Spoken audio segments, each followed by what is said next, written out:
రాజకీయాల్లోకి దేవుళ్లను లాగొద్దు అంటే విచారణ పూర్తి కాకుండానే మీడియా ముందు సీఎం చంద్రబాబు మాట్లాడడం ఏంటి అని చెప్పి సుప్రీంకోర్టు అభ్యంతరం వ్యక్తం చేసింది సార్.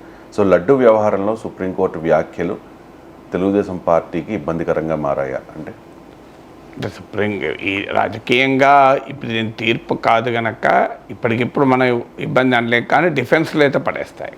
ఎందుకు అంటే ఇప్పటిదాకా ఈ లడ్డు వ్యవహారంలో ముఖ్యమంత్రి ఇలా వ్యాఖ్యలు చేయడం తప్పని స్పష్టంగా సుప్రీంకోర్టు వ్యాఖ్యానించింది. ఒక రాజ్యాంగబద్ధమైన పదవిలో ఉన్న వ్యక్తి ఏ రకంగా విచారణకు జరగకముందే కోట్లాది ప్రజల మనోభావాలకు సంబంధించిన అంశం పైన బహిరంగంగా ఎలా మాట్లాడతాడు? అందువల్ల సుప్రీంకోర్టు చాలా క్లియర్గా ముఖ్యమంత్రి చంద్రబాబు నాయుడు యాక్ట్నే క్వశ్చన్ చేసింది. అందువల్ల తెలుగుదేశం పార్టీకి ఇబ్బంది అంటే డైరెక్ట్గా చంద్రబాబు నాయుడు చేసిన తప్పు అని సుప్రీంకోర్టు వ్యాఖ్యానించింది. మీకు బార్ అండ్ బెంచ్ అని ఈ లీగల్ అఫైర్స్కు చాలా ప్రామాణిక వెబ్సైట్, దాంతో సహా చాలా జాతీయ మీడియా పెట్టే హెడ్లైన్ ఏంటి, సుప్రీంకోర్టు స్లామ్స్ చంద్రబాబు నాయుడు.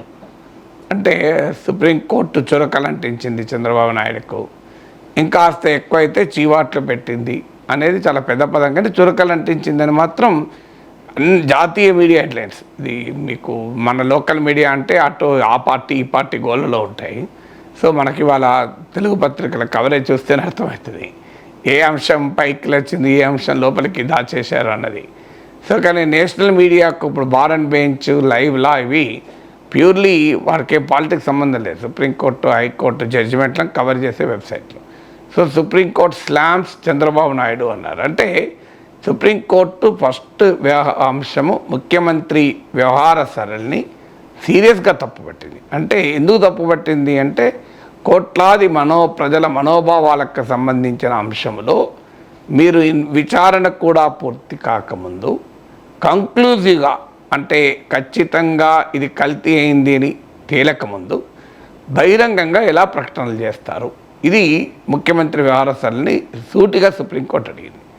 రెండవది ఏమడిగిందంటే ల్యాబ్ టెస్ట్లలో మీకు అనేక డిస్క్లైమర్లు ఉన్నాయి, అంటే ఫాల్స్ పాజిటివ్ రావటానికి ఉన్న అవకాశాలు కూడా చెప్పారు.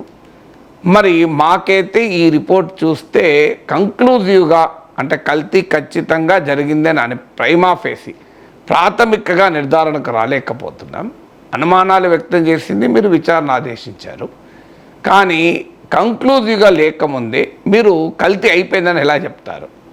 మీ ముఖ్యమంత్రి దగ్గర ఏమైనా మెటీరియల్ ఉందా అని క్లియర్గా ముఖ్యమంత్రిని తరఫు లాయర్, రాష్ట్ర ప్రభుత్వ తరఫు లాయర్ని సుప్రీంకోర్టు అడిగింది. Does your CM have any material to conclusively establish that it was adulterated with Animal fat అని సుప్రీంకోర్టు ముఖ్యమంత్రి వ్యవహార సరళిని పైన అడిగిన రెండవ ప్రశ్న. మూడవ ప్రశ్న ఏంటంటే 25వ తారీఖు ఎఫ్ఐఆర్ పెట్టారు, మీ ముఖ్యమంత్రి 18వ తారీఖే మాట్లాడాడు. అంటే 25వ తారీఖు మీరు ఎఫ్ఐఆర్ దాఖలు చేస్తే ఎఫ్ఐఆర్ దాఖలు చేసిన దానికన్నా 1 వీక్ ముందు ముఖ్యమంత్రి ఎలా మాట్లాడతాడు? నేను కూడా చాలాసార్లు ఈ మాట చెప్తూ వచ్చాను, అసలు ఇంతవరకు ఎఫ్ఐఆర్ దాఖలు చేయలేదు, వీళ్ళు ఆల్రెడీ చెప్పేస్తున్నారని. సో ఇది మూడో ప్రశ్న అడిగారు. ఎఫ్ఐఆర్ ఏమో సెప్టెంబర్ 25న దాఖలు చేస్తే సెప్టెంబర్ 18న ముఖ్యమంత్రి ఎలా మాట్లాడతారు అని ముఖ్యమంత్రిని ఉద్దేశించి అడిగిన మూడో ప్రశ్న.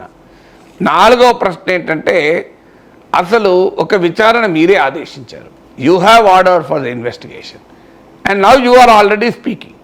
మరి ముఖ్యమంత్రి, ఉప ముఖ్యమంత్రి ఒక నిర్ధారణ చెప్తుంటే సిట్ ఏం చేస్తుంది? సిట్ ఎవరు? సిట్ రాష్ట్ర ప్రభుత్వం నియమించినటువంటి రాష్ట్ర ప్రభుత్వ పోలీసు అధికారులతో కూడుకున్నటువంటి విచారణ. రాష్ట్ర ముఖ్యమంత్రి, ఉప ముఖ్యమంత్రి గురించి సుప్రీంకోర్టు ప్రస్తావించలేదు, కానీ రాష్ట్ర ముఖ్యమంత్రి ఒక అభిప్రాయం చెప్తుంటే అది సిట్ పైన ప్రభావం చూపదా? You have constituted SIT and you are already telling ఏంటి అని అడిగింది. నాలుగవ ప్రశ్న ముఖ్యమంత్రి నేరుగా అడిగిన. ఐదవది జూలైలో ఈ రిపోర్ట్లు వస్తే సెప్టెంబర్లో మీరు ఎలా మాట్లాడారు? 2 నెలల గ్యాప్ ఎందుకు వచ్చింది ఇది సిట్ అడిగినటువంటి 5వ ప్రశ్న. మరి ముఖ్యమంత్రి 2 నెలలు ఎందుకు స్పందించలేదు అని. 6వది ఏంటంటే సిట్ మీరు వేశారు కరెక్టే, కానీ ఒకవైపు ముఖ్యమంత్రి ప్రకటనకు టీటీడీ ఈఓ ప్రకటనకు తేడా ఉంది. టీటీడీ ఈఓ ప్రకటనమో కల్తీ అయిన నెయ్యిని వాడలేదు అన్నాడు, ముఖ్యమంత్రి ఏమో వాడారు అన్నారు. ఎవరిది నమ్మమంటారు అని సుప్రీంకోర్టు అడిగింది. ముఖ్యంగా టీటీడీ లాయర్ సిద్ధార్థ లూత్రాను ఉద్దేశించి మీరు చెప్పండి అంటే ఆయన లేదు సార్, పిటిషనర్లు మీడియాలో వచ్చిన కథనాలను బట్టి చెప్తున్నారు ఇవో అన్నాడని. అంటే మరి మీరే చెప్పండి, go back to your client, నువ్వు ఎవరి తరఫునైతే వాదిస్తున్నావో వాళ్ళ దగ్గరికి వెళ్ళి వాళ్ళ వర్షన్ తీసుకొని రండి. ఏంటి అసలు ముఖ్యమంత్రి ఒకటి మాట్లాడుతున్నాడు, ఈవో ఒకటి మాట్లాడుతున్నాడు, మరి అందులో ఏది కరెక్టు అని. ఇక 7వది ముఖ్యమంత్రి ఇది ఎనిమల్ ఫ్యాట్తో ఆల్రెడీ జంతు కొవ్వుతో కల్తీ అయింది అని చెప్పాడు. కానీ మాకెక్కడ ఆ నెయ్యి వాడినట్టయితే ఇక్కడ మాకు డాక్యుమెంట్ ఇస్తే అర్థమవుతలేదు. We are of the prima facie opinion that the evidence doesn't show that this ghee was used. ఈ అడల్టరేటెడ్ గీ వాడినట్టు ఎవిడెన్స్ కనబడతలేదు. మరి వాడారా లేదా తేల్చండి, తేల్చకముందే వాడారని చెప్పి ఆల్రెడీ ఎలా చెప్తారు? ఇలా సూటిగా ఈ ప్రశ్నలన్నీ కూడా మీకు ముఖ్యమంత్రి ఉద్దేశించి అడిగినాయి. సో నేరుగా తర్వాత 7వది అసలు రాజకీయాల్లోకి దేవుణ్ణి లాగకండి అని.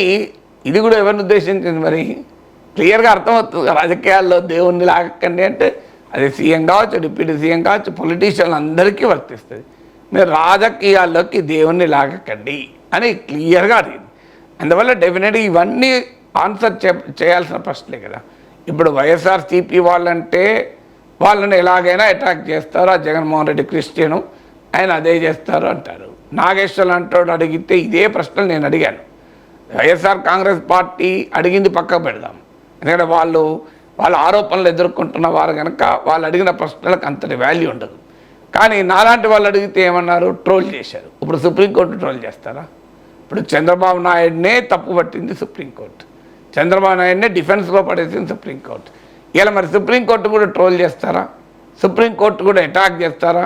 సుప్రీంకోర్టు కూడా జగన్ ఇప్పుడు స్వతంత్ర విశ్లేషకుల్ని ఏదైనా అడిగితే జగన్ పేటీఎం బ్యాచ్ అని అంటారు. మరి ఇప్పుడు సుప్రీంకోర్టును కూడా మీరు తప్పుపట్టే దమ్ముందా, ధైర్యం ఉందా ఎవరికైనా? సో న్యాయంగా మీరు సుప్రీంకోర్టు ఎందుకు అడుగుతుంది ప్రశ్నలు? సుప్రీంకోర్టుకే రాజకీయాలు లేవు కదా, సుప్రీంకోర్టుకు రాజకీయాలు ఉన్నాయని ఎవరం కూడా అనలేం కదా. అందువల్ల ఇప్పటికైనా అర్థం చేసుకోవాల్సింది ఏంటంటే కొన్ని ప్రశ్నలు అడిగేటప్పుడు ఎవరినైనా అడుగుతాం, జగన్నైనా అడుగుతాం, రేవంత్ రెడ్డిని అడుగుతాం. ఇప్పుడు నిన్న రేవంత్ రెడ్డిని మూసీ పైన 8 ప్రశ్నలు అడగలేదా?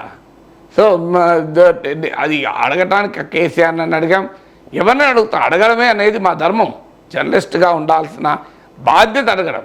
సో ఇన్స్టిట్యూషన్ సుప్రీంకోర్టు అడుగుతుంది కదా ప్రశ్నలు. మీరు గుర్తుండి ఇదే ప్రశ్నల్ని నేను ప్రతి వీడియోలో ఒక 2 వీడియోలు అయితే ముఖ్యంగా 5 ప్రశ్నలు ఒకటి అని 10 ప్రశ్నలను వీడియో పెట్టాను. అందులో ఇవే ప్రశ్నలు అడిగాను. నేను అడిగినప్పుడు నన్ను ట్రోల్ చేశారు. ఇవాళ ఇప్పుడు మరి సుప్రీంకోర్టు అడుగుతుంది కదా, ఏం చెప్తారు మరి? నేనంటే నా పైన మీరు ఏదైనా మాట్లాడచ్చు, సుప్రీంకోర్టు మరి ఎందుకు అడిగింది ఇదే ప్రశ్నలు? నేను అడిగిన దానికన్నా చాలా ఘాటుగా అడిగింది. ఇంకా నేను చాలా కొంత తగ్గించి అడిగాను. ఈ రాజకీయ గోల ఎందుకు, నన్నే బ్రాండింగ్ చేస్తారు అని. కానీ సుప్రీంకోర్టు అయితే అలాంటి ఏమీ లేదు కదా. అందుకే ఇప్పుడు సుప్రీంకోర్టు తీర్పు పైన రియాక్షన్ ఏంటి? నాకు తెలిసినంతవరకు ఇప్పటివరకు రియాక్షన్ లేదు, ఇంతవరకు రియాక్షన్ ఏమీ లేదు. సో నిజాలు మీరు ఇప్పుడు సుప్రీంకోర్టు అన్నాక కూడా ఇంకా కల్తీ జరిగింది అని చెప్తే సుప్రీంకోర్టు కంటెంప్ట్ ఆఫ్ కోర్ట్ అవుతుంది.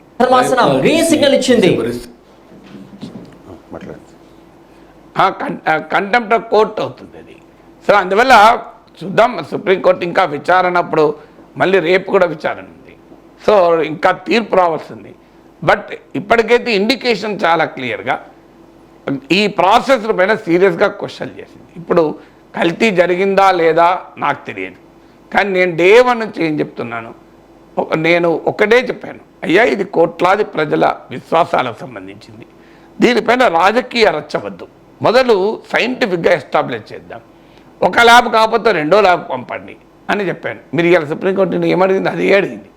మీరు ఒక ల్యాబ్ నుంచి మీకు రిపోర్ట్ వస్తే ప్రూడెన్స్ డిమాండ్స్ అంటే ఎవరైనా ఇంకో ల్యాబ్ పంపిస్తారు కదా అని అడిగింది. ఒకే ల్యాబ్ రిపోర్టు, అది కూడా అనేక డిస్క్లైమర్లతో ఫాల్స్ పాజిటివ్ రావడానికి ఇంకో అవకాశం ఉంది అని చెప్తూ ఇచ్చినటువంటి రిపోర్టు ఆధారంగా మీరు ముఖ్యమంత్రి మాట్లాడుతున్నారే, ఇంకొక రెండో ల్యాబ్కి ఎందుకు పంపలేదు అని అడిగారు. సెకండ్ ఒపీనియన్ నేను ఉదాహరణతో నా వీడియోలో చెప్పాను. అయ్యో డాక్టర్ దగ్గర వెళ్తే సర్జరీ చేయాలి బ్యాక్ పెయిన్కు అంటే వెంటనే మనం ఏం చేస్తాం, సెకండ్ ఒపీనియన్కి వెళ్తాం, థర్డ్ ఒపీనియన్కి వెళ్తాం. మరి ఒక వ్యక్తి సర్జరీ కొరకే సెకండ్ థర్డ్ ఒపీనియన్ తీసుకుంటే కోట్లాది ప్రజల విశ్వాసాలకు సంబంధించినటువంటిది. నేను ఇదివరకు కూడా చెప్పాను, రాజకీయాలు చల్లారిపోతాయి, కొన్ని రోజుల తర్వాత రాజకీయాలు ఆగిపోతాయి, కానీ గాయపడిన ప్రజల విశ్వాసాలు శాశ్వతంగా ఉంటాయి. అందుకే తిరుపతి తిరుమల దేవస్థాన పవిత్రతను, ప్రతిష్టను, తిరుపతి శ్రీ వెంకటేశ్వర స్వామి మహాప్రసాదమైన లడ్డు విశిష్టతను పైన అనుమానాలు వచ్చేలా తొందరపాటుతో మాట్లాడకూడదు. నిజంగానే కల్తీ జరిగితే ఖచ్చితంగా విచారణ జరిపించాలి, దోషుల్ని కఠినాతి కఠినంగా శిక్షించాలి. అందులో ఎవ్వరికీ భిన్నాభిప్రాయం లేదు. అది ఎవరైనా శిక్ష అనుభవించాల్సిందే. కానీ అది కాస్త ఆగండి, తొందరపడకండి. ఎందుకంటే ఇది ప్రజల విశ్వాసాలు. అనవసరంగా ఇతర మతస్థులకు దృష్టిలో కూడా హిందూ దేవాలయాల ప్రతిష్టను దెబ్బతీస్తుంది కదా. మీరు ఇక్కడ లడ్డూలే కల్తీ అవుతుందట అంటే ఏంటది? అందులో ఆ కల్తీ భయంకరమైన కల్తీ, జంతు కొవ్వు అది అనకూడదు, ఇక అంతకన్నా ఎక్కువ మాట్లాడకూడదు. దాన్ని జనరల్గా ఎనిమల్ ఫ్యాట్ జంతుకు అంటున్నాను. ఇంకా అది ఏంటి అంటే ఇక అందరికీ తెలుసు, నేను చెప్పడం కూడా నాకు నోరాడదు, నేను అందుకే చెప్పలేకపోతున్నాను. కానీ ఇలా ఎందుకు చేస్తున్నారు అన్నదే పాయింట్. నేను ఇద్దరు కూడా చెప్పాను, రాజకీయాలకు అనేక అంశాలు ఉంటాయి, కానీ దేవుణ్ణి రాజకీయాలకు లాగకండి అని సుప్రీంకోర్టు చెప్పింది. అది దేవుడు, దైవ ప్రసాదము, ఇలాంటివి కొన్ని వదిలేయండి. రాజకీయాలకు ఇతర అంశాలు చాలా ఉన్నాయి కదా. ఇంత మంచి తీర్పు వచ్చింది, బ్రహ్మాండమైన తీర్పు వచ్చింది. ప్రజలు జగన్మోహన్ రెడ్డి ప్రభుత్వాన్ని చీదరించుకున్నారు, సో తిరస్కరించారు. మామూలు తిరస్కారం కాదు కదా, 11 సీట్లకు పరిమితం చేశారు. జగన్మోహన్ రెడ్డి ప్రభుత్వ పాలన జనరంజకంగా ఉంటే ఎందుకు ఆ తీర్పు వస్తుంది? ప్రజలందరూ సంతోషంగా ఉంటే ఎందుకు తీర్పు వస్తారు? అది కదా. మీకు అంతటి అద్భుతమైన తీర్పు వచ్చిన తర్వాత, విజయం సాధించాక పాలన పైన దృష్టి పెట్టడం ఉపయోగం తప్ప ఇలాంటి వివాదాలు, అది కూడా విచారణ పూర్తి కాకముందు, ఎఫ్ఐఆర్ దాఖలు చేయకముందు, కల్తీ జరిగిందో లేదో గ్యారంటీగా ఎస్టాబ్లిష్ కాకముందు, కల్తీ జరిగిన నెయ్యి వాడారా లేదా తేలకముందు, స్పెషల్ ఇన్వెస్టిగేషన్ టీంలే వేయకముందు సాక్షాత్తు ముఖ్యమంత్రి, ఉప ముఖ్యమంత్రి మాట్లాడితే అది దైవం కొరకు అనుకుంటారా, రాజకీయం కొరకు అనుకుంటారా? సో అందుకే సుప్రీంకోర్టు అడిగింది, అయ్యా దేవుణ్ణి రాజకీయాలకు దూరంగా పెట్టండి అని.